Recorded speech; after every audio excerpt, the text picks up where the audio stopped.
Several years ago, I began researching the topic of homosexuality. And as a Bible scholar, I love studying complex topics and figuring out debated issues in Christian theology. So when I started studying what the Bible says about homosexuality, I dove into the Bible commentaries and the scholarly articles, and I did all kinds of studies on Greek and Hebrew words.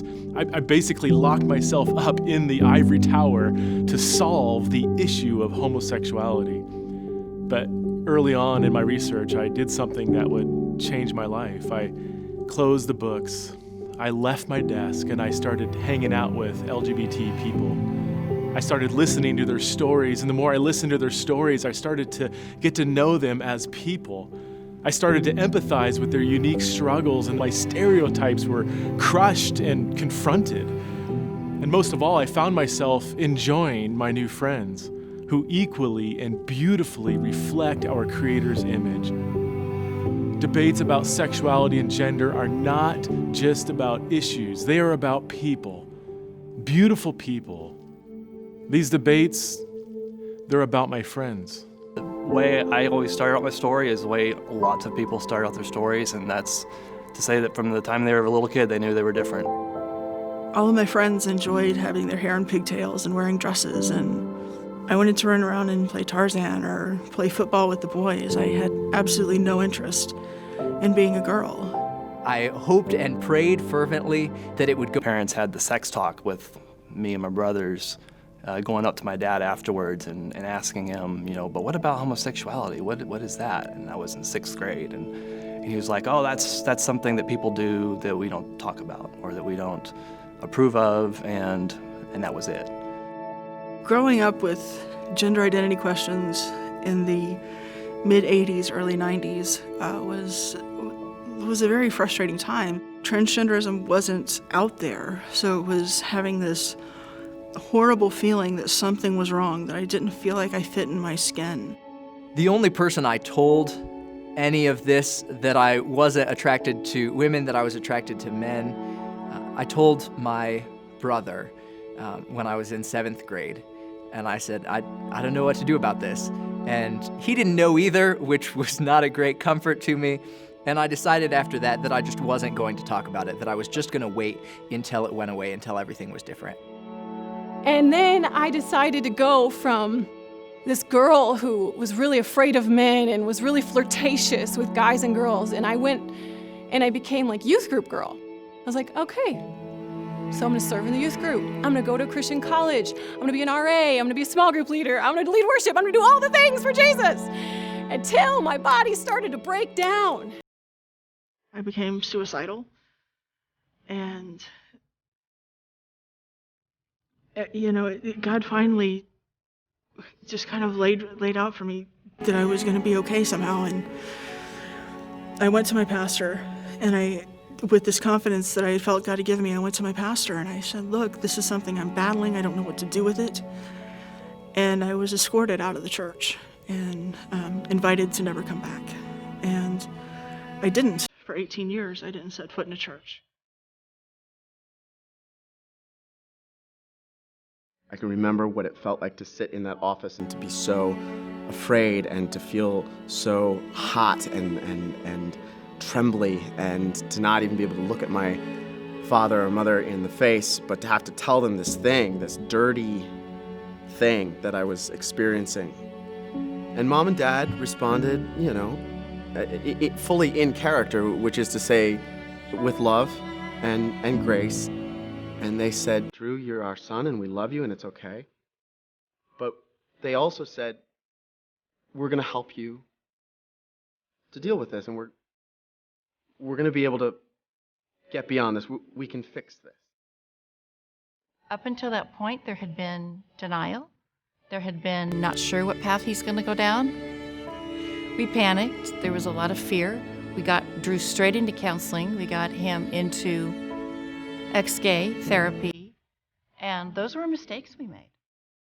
One of the processes he and I were going through was, he in sharing, at least my faith, was with me. We were walking together in this sense of, okay, this is who you are, this is how you experience your sexuality, but me expressing to him, I think God says no to gay sex, and that we need to think about how you can move through this, in a way that you're still, honoring your Christian faith, God.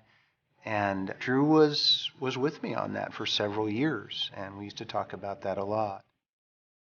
That went on until about I was 17 years old, and at that time, two critical things happened that I think made a big difference. One was that I fell in love for the first time, and two, I went to Egypt for the summer, and in going to Egypt for the summer, I was exposed for the first time to a community, a country full of millions of people who believed something different than I did.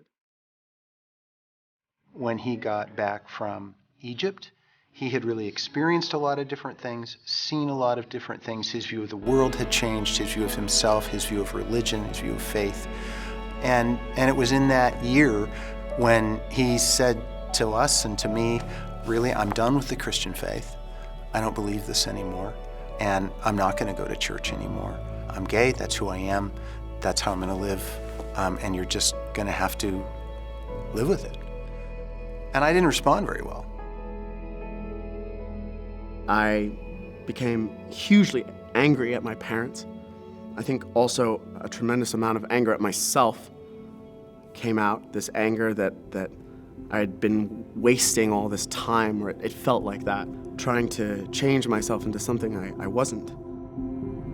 But, some things that happened during those years that were very important for our relationship is Drew really began to ask me some questions that forced me to get at this issue of, Dad, what are you really going to do with me as your son? I'm not the way you are. I don't believe the way you are. I don't think the way you do about morality. My life is not going to be what you want it to be. So what's going to happen to our relationship? And in a sense, I think Drew testing me and saying, are you still going to love me? Are you still going to stay with me?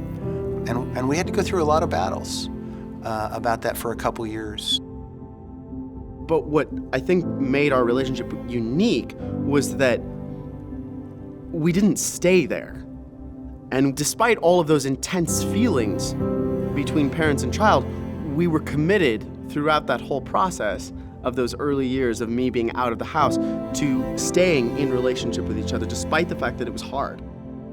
I see this as such a common response from evangelical parents of gay kids. It's as if they're looking at their gay kid and they say, in fact, sometimes they do, and say, you have destroyed my dream for you. And I look at that and I think, wait a minute, you've just made the situation about you. It isn't about you. It's about your son. It's about your daughter. It's not about your dream. And yet we have this way of really making this about us and about our pain, when in reality, as the parents of gay kids, it's impossible for us to even begin to understand the pain that they're dealing with. And that's the kind of thing that we need to pay attention to.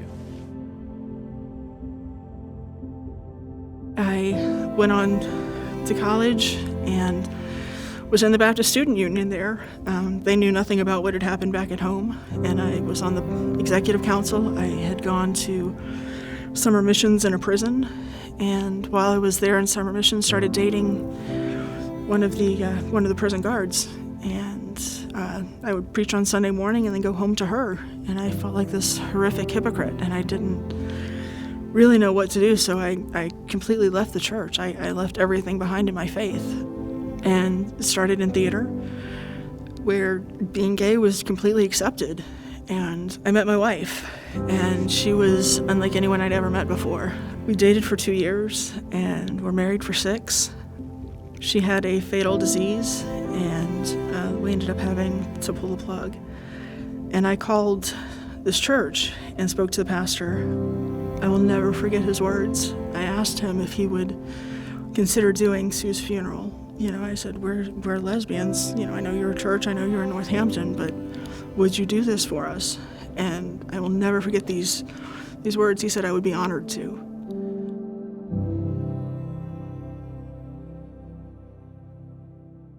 Once I finally came to terms with the fact that it seemed like I was gay, and it seemed like no matter how much I prayed, God wasn't interested in changing that fact about me.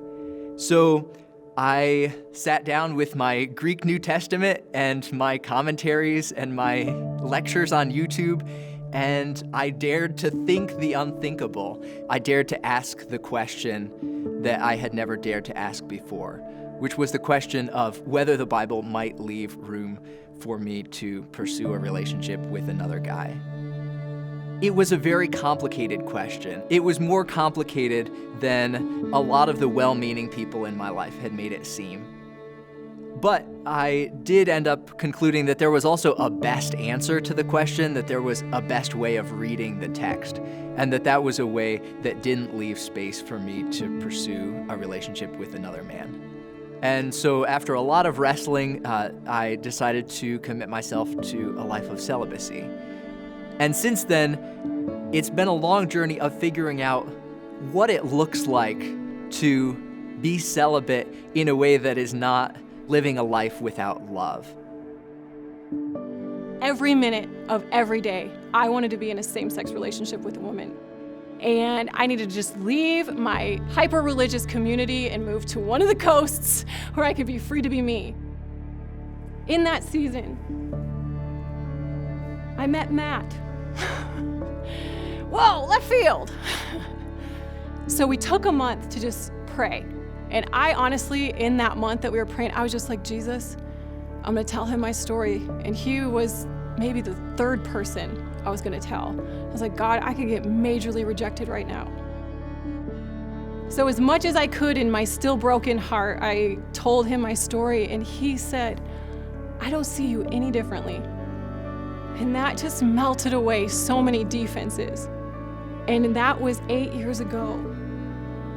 People may look at our marriage and be like, how is that even possible? But there is a rich intimacy that comes with two hearts who are open and vulnerable and unafraid. I always wanted a family, always wanted a wife and kids, and I felt like that was something that, if the right series of events happened, that, that could be my story, that could be real for me. And I didn't see my sexuality so much as an obstacle to that, which is kind of jarring probably to a lot of people today, and sometimes to myself even. And that happened. I actually fell in love with a woman, and we've been married almost 13 years now. It's not for everybody, I will say that. And I've met lots of people who have gone into mixed orientation marriages, and for various reasons it hasn't worked out, and there are heartbreaking stories. And so the biggest thing I wanted people to hear is that it is not the default solution. There are good and godly vocations and patterns of living and choices that have nothing to do with marriage that are wide open for gay people to pursue, and that can be life-giving. By far, the most people that I've encountered are folks who, on the one hand, want to affirm their love for me, but who also feel this great sadness at the thought that I won't be able to pursue a relationship that I desire. On the one hand, I'm touched by their sadness, and I appreciate their sympathy for what has been at times for me a really, really painful journey. But I also long for my brothers and sisters in Christ to find a place in their hearts to reach into the LGBT community. The first thing to do is not look at it as the LGBT community, just look at it as people who need Christ. There's this huge church-shaped hole in my life, this void, that I'm gonna have to figure out how to fill somehow. And I wonder if I'll ever find a place where I feel at home and where I feel comfortable. And I don't know that I will. But what I do know is that the people from the church where I grew up have continued to love me and pour into my life, despite the fact that they don't believe that my lifestyle is pleasing to God. I feel like the best thing we ever did, because we did a lot of really not so good things, I have to admit, but the best thing we ever did is very simple. We have stayed in relationship with Drew. And we always will. I want to talk to everyone and anyone about Jesus. But what I understand in terms of my relationship with my son and the LGBT community, his friends, that if I respond to them out of rejection and out of breaking relationship, I will never have the opportunity to talk to them about Jesus because they will have absolutely no interest. It's only when I engage with love and embracing people for who they are that I actually then have the opportunity to talk about Jesus. We need to share Christ. We need to share love. We need to make sure people understand what the cross means and what that sacrifice means. I think it's true of all of us that as we journey with God, it's going to be a journey, and it's going to have ups and downs, and it's going to be joyous, and it's going to be heartbreaking. And in the end, what we need in those times most of all is for folks to love us as we journey with Jesus. We don't need someone else to walk our journey with Jesus instead of us. What we need is for people to love us and encourage us along the way. And so that's what I need for my own journey with Jesus. I need people to love me. I need people to walk alongside me and to speak life to me, just as you do, just as any of us do as we pursue God together.